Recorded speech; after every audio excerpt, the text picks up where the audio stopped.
Morning बच्चों। आज हम एक कहानी पढ़ते हैं, लालच का फल। महाराज राज सिंह देवगढ़ के राजा थे। उनके राज्य में प्रजा बड़ी सुखी थी।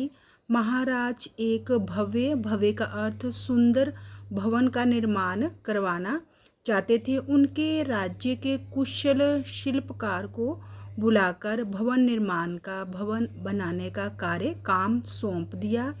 राजकोष से धन दिलवा दिया और कहा कि आपको जितने भी धन की आवश्यकता हो आप ले सकते हैं। शिल्पकार के मन में लालच आ गया।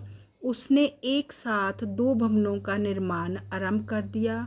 अपने भवन में उसने उच्च कोटि का सामान लगवाया और महाराज के भवन में कम श्रेष्ठ सामान लगवाया। महाराज का भवन देखने में इतना सुंदर था कि देखने वाले चकित का अर्थ हैरान रह जाते। शिल्पकार ने अपना भवन बाहर से साधारण दिखाई देने वाला बनवाया, परंतु राजा को ये सारी सूचना गुप्तकारों द्वारा मिल चुकी थी। जब भवन बनकर तैयार हो गया तो शिल्पकार ने निवेदन किया कि महाराज, भवन बनकर तैयार हो गया है। आप चाहे उसमें रहने के लिए अगर चाहे तो उसमें रहने के लिए आ सकते हैं। राजा ने एक विशाल बड़े समारोह का आयोजन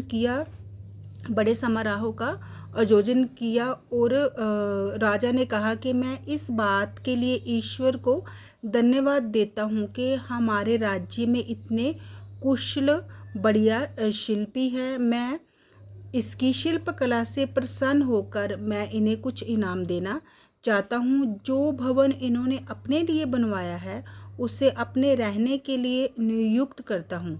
उसमें मैं रहूँगा और राजभवन इन्हें इनाम के रूप में देना चाहता हूँ। राजशिल्पी का चेहरा सफ़ेद पड़ गया। अब वह पछता रहा था। राजा के इस फैसले पर प्रजा ने राजा की बहुत प्रशंसा की। तो बच्चों, हमें इस कहानी से क्या शिक्षा मिलती है? लालच बुरी बला है।